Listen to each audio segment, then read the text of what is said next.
Hi friends, this is Caitlin Matchey, and I would like to welcome you to The Thought Maze. Thank you so much for joining me today. Today we're going to be talking about a really incredible book called The Body Keeps the Score by Dr. Bessel Kolk. And before we get started, I would like to put out some pretty heavy trigger warnings for abuse and traumatic experiences. Not only will I talk a little bit about some of the numerous examples that are in the book, but related a little bit to my own experiences, just because this book hit so close to home for me. So, this book, The Body Keeps the Score, let me tell you that I have never had a book recommended to me so much. Since probably before I started the counseling program that I'm in now, I've had this book recommended to me no less than once per month, and it's not unwarranted. This book describes trauma probably the best of any sort of resource I have ever read. It's really incredible the work that Dr. Kolk has done when it comes to trauma. So I originally had planned to cover this entire book in one podcast, and after going through and looking at everything I wanted to cover, I realized there is no way. So this is going to be part 1 of 2 of The Body Keeps the Score, and we will go over about the second half of the book next week. So, just a little bit of a brief overview. Again, The Body Keeps the Score is authored by Dr. Bessel Kolk. He is a Dutch psychiatrist, but he is based out of Boston in the US. He is probably recognized as the foremost expert on trauma. And after reading this book, it is absolutely mind-blowing. So, I can't imagine all the other work that he has completed. So, I don't even know where to start to summarize this book. I'll give you a couple little tidbits on kind of the major takeaways. And again, this is only the first half of the book, okay? The key takeaways that I have come up with, and then we'll talk a little bit more in depth on each of these kind of points. But the first thing that kind of really just hit me was that Dr. Kolk is really trying to drill home that it's not just the symptoms that mental health experts need to be concerned about. It's the underlying cause. Trauma can come out in so many different ways, especially behaviorally. Why are they behaving this way? What's causing them to behave this way? We can treat the symptoms all day long, but until we figure out what's causing them, it's not going to do any good, right? Especially in children. Children react to trauma in some very volatile ways a lot of times, and the book comes up with multiple examples of this. And then also the importance of a person is not a diagnosis.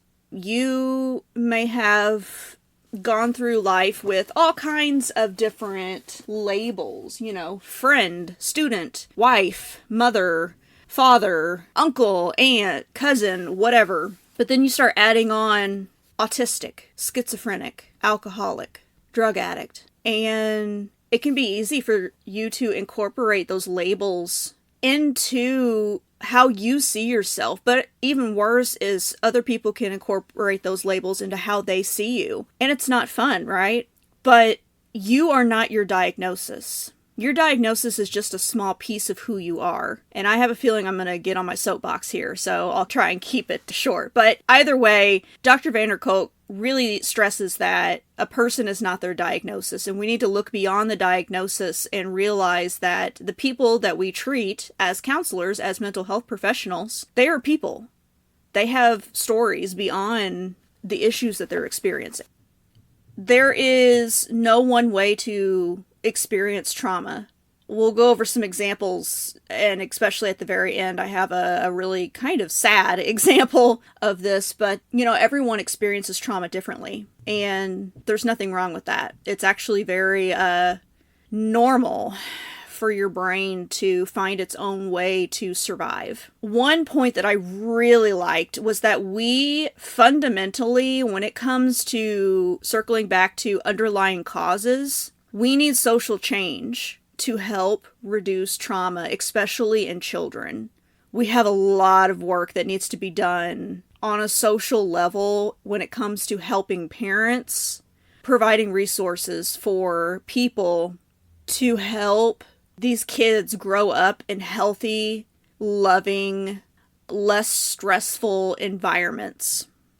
But on the plus side, I learned a lot in this book about how much children rely on their parents when it comes to their mental health. Children can experience some horrible things.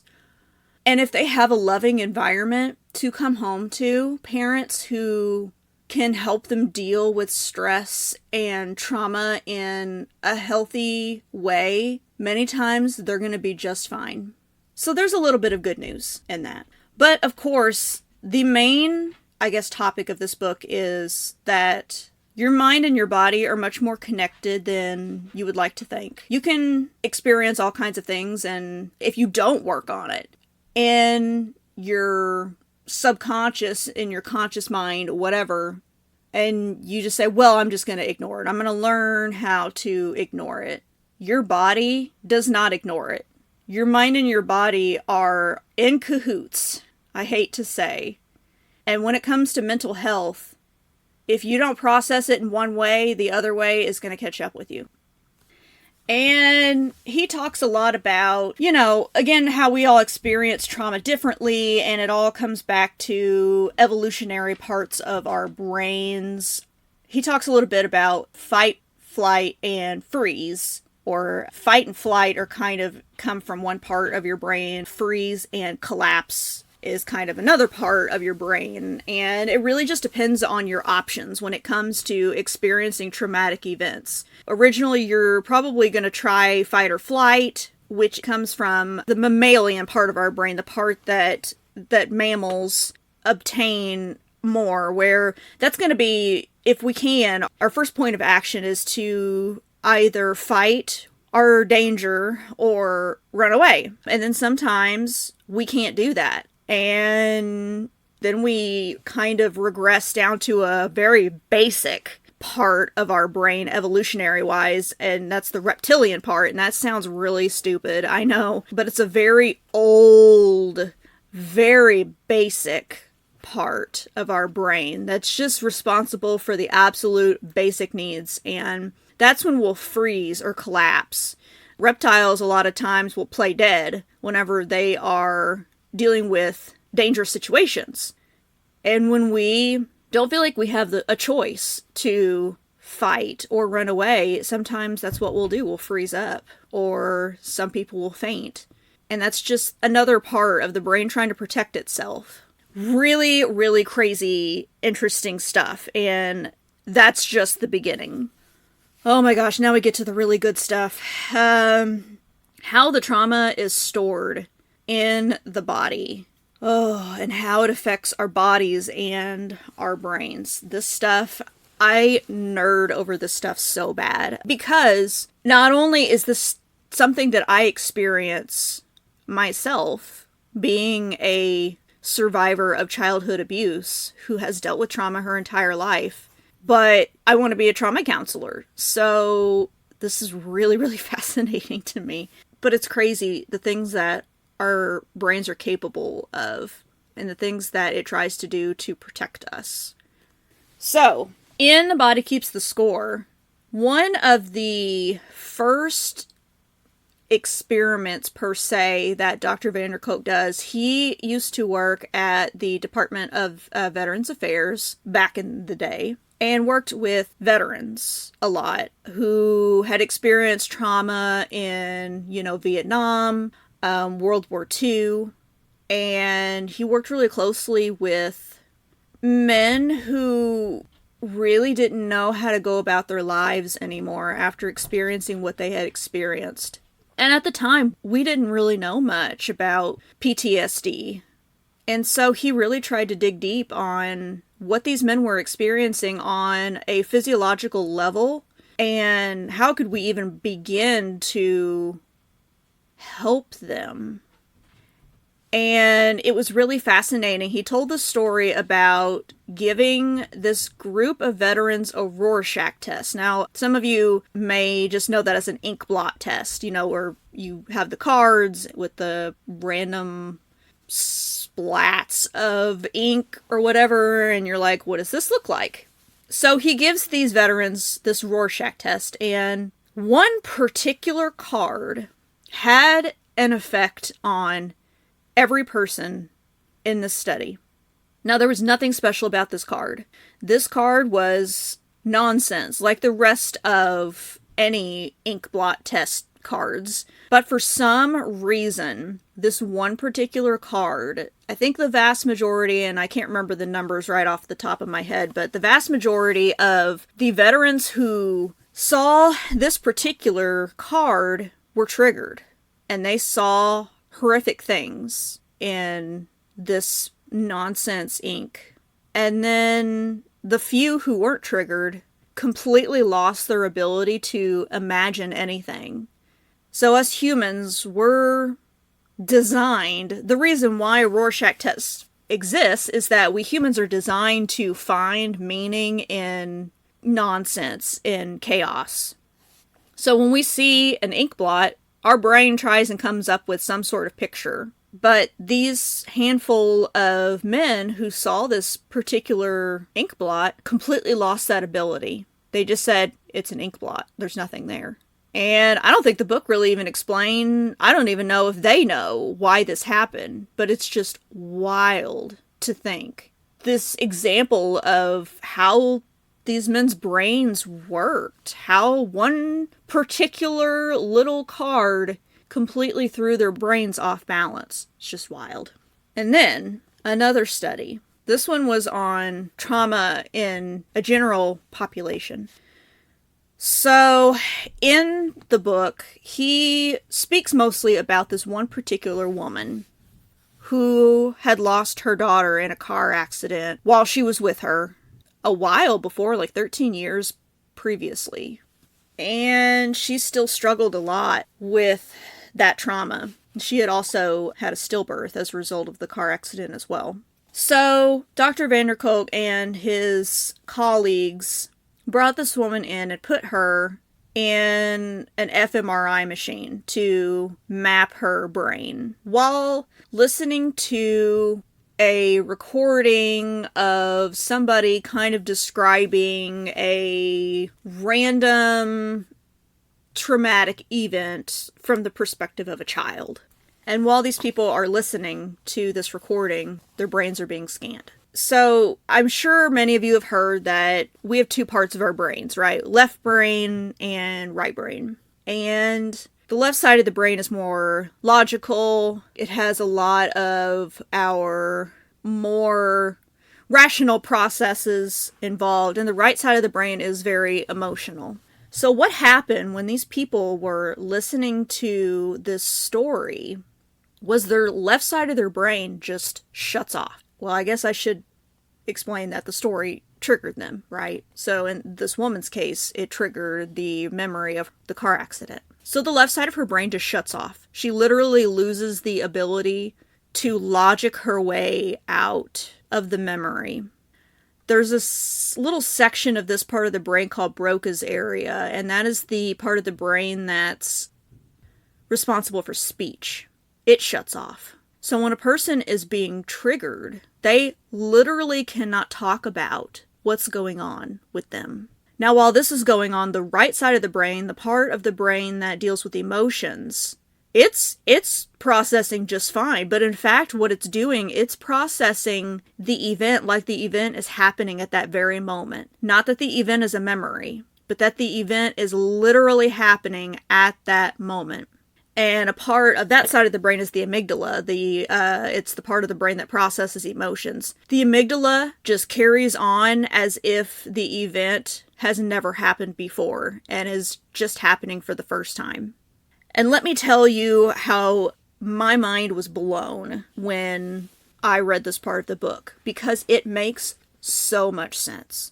If I am ever triggered, I'll tell the story of once I was working and I had my headset on, and my husband was trying to give me a card that had come in the mail, I believe. And I was working downstairs, so he kind of tossed the card my direction instead of walking downstairs. But he hit me in the headset with the card, and it made a really loud bang. And that triggered me, because as a child, I had things thrown at me a lot, and things thrown at my head. And when I'm triggered, it's like your mind goes blank, but all you do is feel pure panic or fear. And a lot of times my husband, if he notices, he'll try to get me to tell him what's going on. And I literally cannot speak. I can't describe what's happening. And reading about this fMRI study, it makes so much sense. The part of my brain that can make sense of things isn't even working at that moment. So that is absolutely fascinating to me. Absolutely fascinating. And it also makes sense that whenever I was in trauma therapy, I kept a journal of my triggering events. And I had to write down sensations, things I felt when I was triggered. And it just so happened that because I knew I needed to do that, whenever I was triggered, I would start to pay attention to what I was feeling. And that actually would help me kind of level out quicker. Because you're not really trying to logic anything, you're just paying attention, you're noticing sensations, right? And that very slowly helps get that left side of your brain back online so that you can pass out of your trigger. So really, really fascinating stuff. Another study that he talked about was they had a machine where these participants would lay in it, and it projected an image of like a cartoon man, and he would either walk directly towards them with eye contact or would walk at them from like a 45-degree angle. And people who have experienced trauma don't really love eye contact.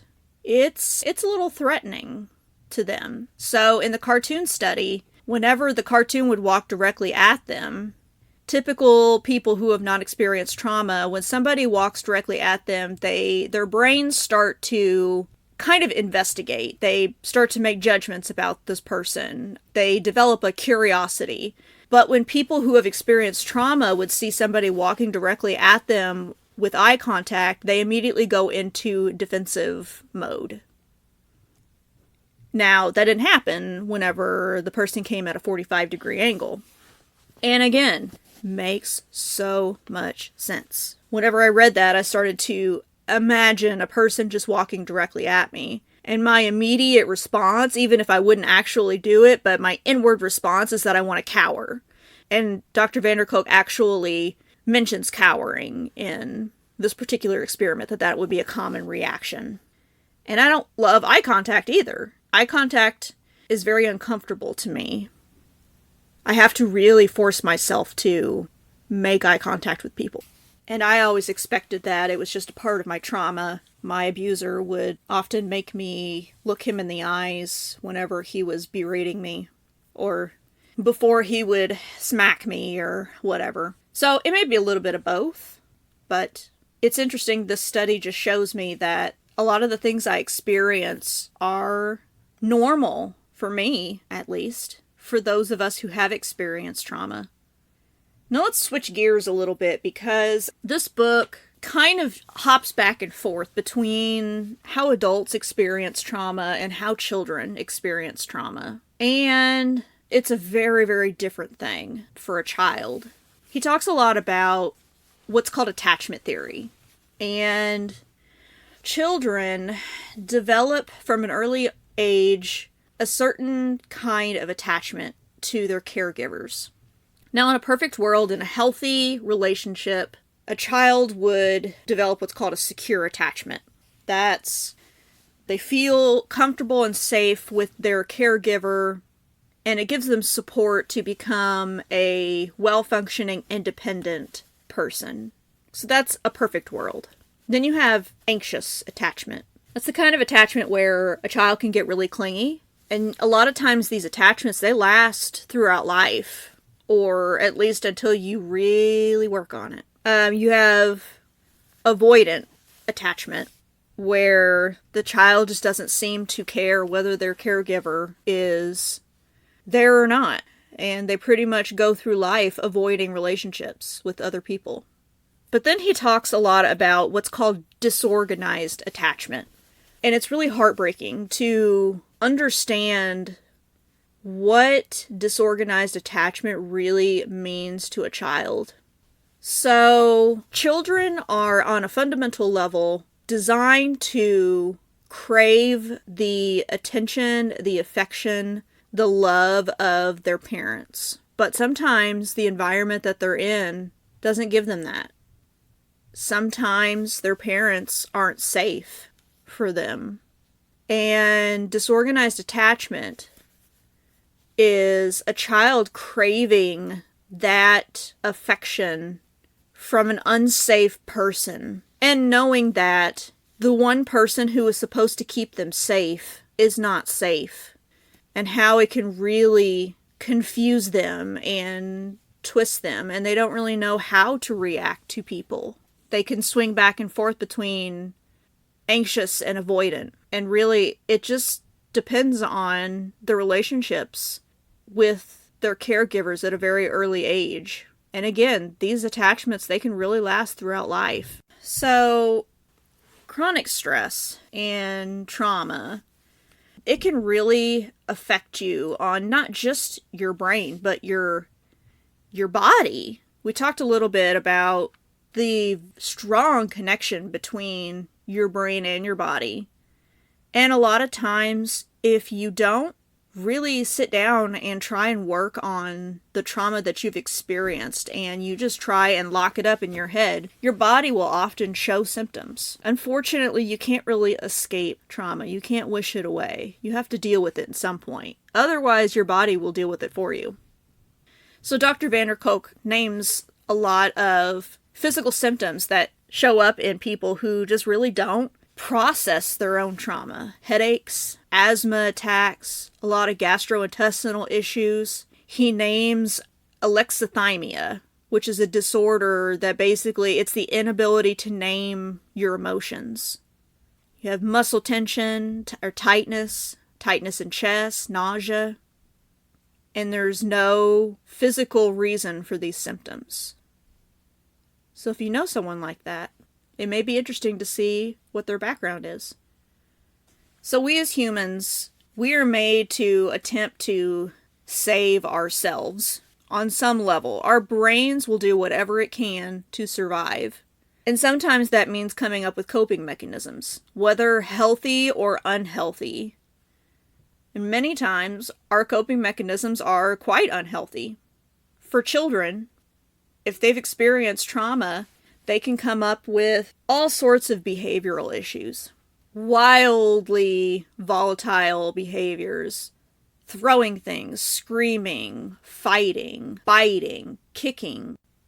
But then children are also extremely resilient, if in the right environment. Dr. Kolk tells a story about a little boy, I forget if he was 5 or 6, when 9/11 happened in New York. He lived in New York during 9/11. And of course, he was just as affected by it as anyone else. And Dr. Kolk saw a drawing that this little boy had done of the towers.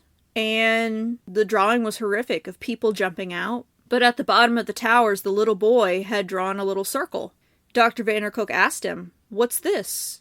The little boy said it's a trampoline, so that the next time people have to jump, they have somewhere safe to land.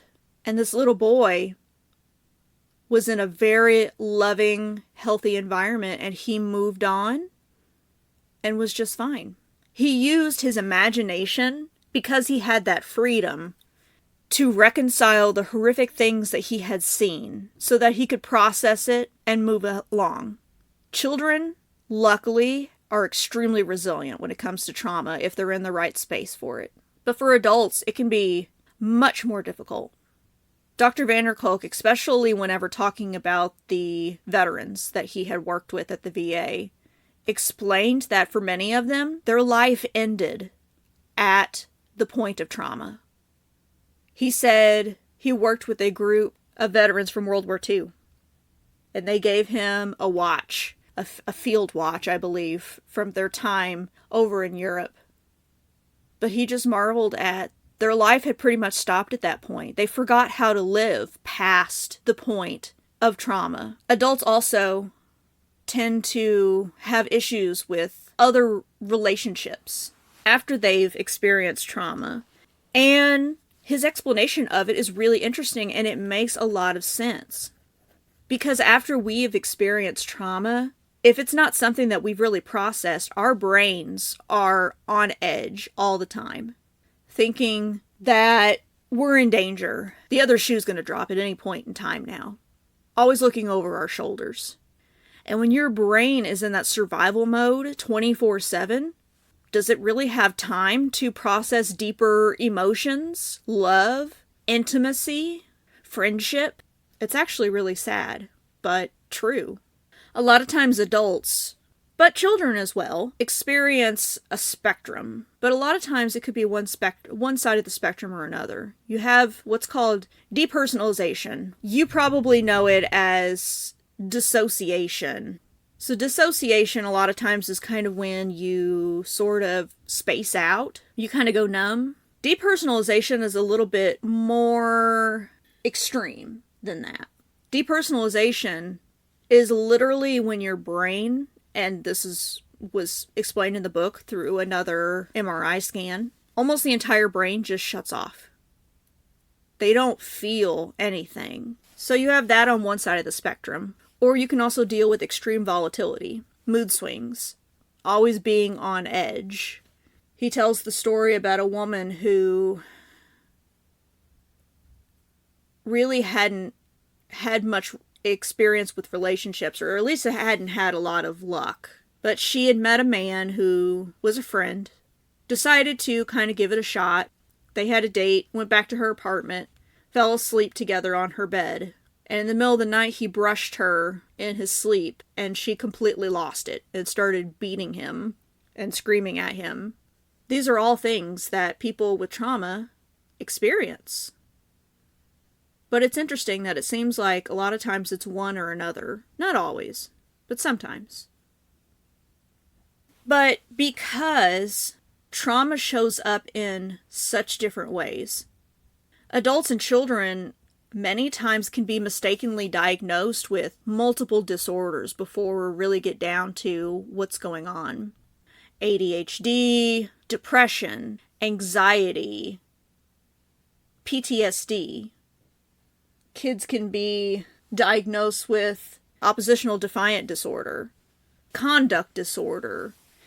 And until you start to look at why they act the way they do, they're never going to make any progress.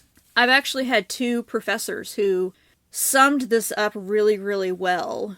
And they said if you see somebody come in and they have 3, 4, 5 different disorders, you don't have anxiety, you have trauma, just manifested in many different ways. And to make it even worse, symptoms can really vary based on the type of trauma. Symptoms due to child abuse tend to be much more complicated than symptoms as a result of a natural disaster, which brings up the concept of 2 different types of PTSD. There's CPTSD versus traditional PTSD. So CPTSD is not an actual official diagnosis. Dr. Kolk talks about, for a long time, he has advocated for its own diagnosis. Because CPTSD, a friend of mine, a colleague of mine, explained it really well. That CPTSD is a death by 1,000 cuts, versus PTSD is death by getting hit by a bus. CPTSD is long-term trauma. Trauma that happens day after day after day after day for months, years. Versus PTSD, which is many times one major event. And they manifest in very different ways. But CPTSD isn't recognized. It's either PTSD or nothing. And Dr. Kolk talks about what a disservice the mental health field does to these people who have experienced trauma over a lifetime, and their symptoms may just be a little different than somebody with traditional PTSD. And until you really understand a disorder, you can't really figure out how to treat it. So maybe, and I plan on advocating for this throughout my career as a mental health advocate, I'm going to advocate for a CPTSD diagnosis, not only because it's personal to me, because if anything, that's probably what I would have, but it makes sense because they're very different. And the people who experience these different types of trauma experience them differently. So I'll get off my soapbox on that one. So we talked a little bit about dissociation and depersonalization, and that it's a survival strategy. The brain is trying to protect itself, and it's just another symptom. It can be a little scary to dissociate, but luckily Dr. Kolk actually talks about working with a woman who would dissociate a lot during sessions because she had pretty much repressed all of her memories of trauma from when she was a child. And when it came to attempting to relive those moments in sessions, her brain just couldn't handle it and would just shut off. So he talked about rhythm being a major key in helping somebody come out of dissociation or depersonalization and tapping pressure points. My trauma therapist, because I deal with dissociation, especially when I'm extremely stressed, said rhythm is crucial to help yourself come out of a period of dissociation. So she told me to clap. So I would clap jingle bells whenever I would feel like I'm starting to dissociate. And it works. Kind of helps your brain come back online, since we learned that depersonalization is literally your brain just shutting off. But dissociation is not healthy, even though your brain is trying to do what it can to protect itself. Dissociation keeps you in a holding pattern. You don't have the ability to take on new emotions, even healthy ones. And the more you dissociate, the harder it is to open back up to both good and bad emotions, which are a normal and healthy part of life. So we have talked about the down and dirty, right? The bad stuff. What it's like to experience trauma. But then, how do we fix it? First and foremost, it is crucial to acknowledge the trauma. Not only to yourself, but we as a society need to acknowledge that trauma exists. In the book, Dr. Kolk, while he was still working at the VA, when he was doing his experiments on veterans with PTSD, he writes to the VA for a grant to study more. And the VA says PTSD isn't a part of the VA story, isn't a part of the VA mission.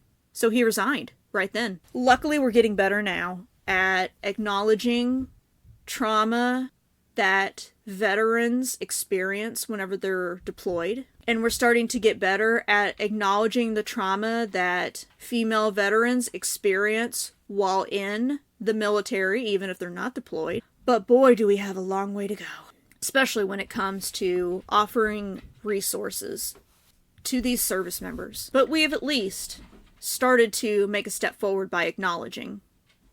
Dr. Kolk talks about one of the first psychiatry textbooks that he had whenever he was studying said that father-daughter sexual relationships had no link to psychiatric issues later on. Yeah, I'm calling bull on that one. And he does too. So, beginning to acknowledge the basics, that these things happen and that they are bad, is going to be the first step to healing and to developing treatments for people who have experienced awful things. In the middle of a trigger, or when you're trying to dissociate, or maybe if you're having a panic attack, it can be really hard to know how to snap out of that. And a lot of people have trouble being in therapy discussing their trauma because it brings up some really bad stuff and it can really harm you. So knowing how to counteract these negative effects is going to be extremely important. And one really good way to do that is called grounding. So basically it helps your brain distinguish between the past and the present, because your brain, when triggered, doesn't know the difference. And there are so many ways to ground. Dr. Kolk talks about feeling your space. So when you're sitting, feeling yourself pressed against the chair, feeling your feet touching the floor, feeling the air moving around you, feeling the temperature of the room on your skin. You can hold ice in your hands. You can trace your feet in your mind. You can have a particular object nearby that you can hold and focus on it. Some people have gems or crystals in their offices just for this purpose. You can do different breathing exercises. Boxed breathing is really good, where you're going, inhale, 1, 2, 3, 4, hold, 1, 2, 3, 4, exhale, 1, 2, 3, 4, hold, 1, 2, 3, 4. That's boxed breathing. You can stretch, you can exercise, you can rub your hands together or place your hands on your heart. Count backwards from 20. If you happen to be outside, take your shoes off and walk around on different surfaces, or touch the grass or dirt with your hands. Any of those things will help your brain distinguish what's real and what's not real. And when you're helping a person relive some of the worst experiences of their life, it will help them feel safe. There are so many different treatments that can be used. Of course, right now, we are in the age of, unfortunately, over-medication. And I'm not saying medication's bad. Medication has its place. I'm on antidepressants right now. I'm hopefully going to be getting off of them in about a week, or at least starting. They're a good starting point sometimes when you have nothing, when you can't even get a foothold. But it's not good to rely on them either. An example from the book is that 500,000 children take antipsychotic drugs. And guess what? Children from low-income families are 4 times as likely to receive these medications. Why? Because these drugs calm these kids down and help level out their behavioral issues. But it completely ignores why they're having these behavioral issues. Outside-of-the-box therapies are extremely important, and that's something that I plan on focusing on whenever I start practicing. The book talks about a 15-year-old girl who basically had shut everybody out of her life, had no friends, was completely antisocial, basically acted like she felt no joy, and then she started doing equine therapy, working with horses. She groomed and took care of a horse. And later on, when she became a successful college student, Dr. Kolk asked her what helped the most, and she said, the horse. I'm actually doing a project right now on animal-assisted therapy. I think these types of therapies are going to be extremely important when working with a population that has seen some of the worst that humanity has to offer. Well, I think I'm going to wrap that up here. I have so much more to talk about. But we'll talk more next week. But I would really, really like for you to reach out to me and let me know what you think so far. Did any of this sound familiar to you? Was any of it helpful? And of course, I still need survivor stories. Please reach out to me at thethoughtmaze@gmail.com or reach out to me on social media. I'm on TikTok and Instagram at thethoughtmaze. So I did promise you one last story, and let me tell you, the story is so sad. So if you have a problem with listening to sad animal stories, you might just want to go ahead and hop off now. So, Ivan Pavlov, who may sound familiar to you based on Pavlov's dogs, right? He basically pioneered classical conditioning. when he learned that he could get the dogs to salivate based on ringing a bell. Well, there was another experiment that isn't quite as known that Dr. van der Kolk talks about in his book. So Pavlov had his dogs down in the basement of his lab, and once the river near his lab flooded, and actually flooded into the basement, and the dogs were trapped down there and could not escape. Now, luckily they all survived, but after the flooding ended, the dogs completely changed. Some of them were extremely fearful. They just cowered in the corner of their cage. Some became extremely aggressive. Some just acted like nothing mattered anymore. Some had what he called paradoxical inhibition. So basically, loud noises didn't bother them, but soft noises did. And some of them reached the ultra-paradoxical stage where they actually responded positively to negative stimulus and negative to positive stimulus. Either way, none of the dogs responded to trauma the same way. And if it's that way with dogs, of course it's going to be that way with people. I would really like to encourage you to check out The Body Keeps the Score by Dr. Bessel van der Kolk. And, of course, come back next week when hopefully we can talk a little bit more about self-care and some treatments for experiencing trauma. I would like to thank you all so much for listening to me this week.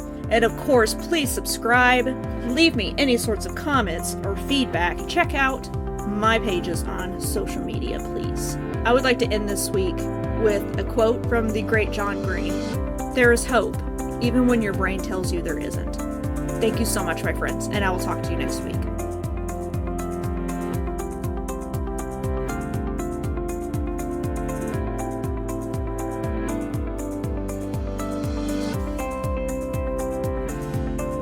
The Thought Maze is recorded and produced by Caitlin Matchie. Please remember, if you have an immediate mental health need, the mental health hotline is available anytime. Please call or text 988.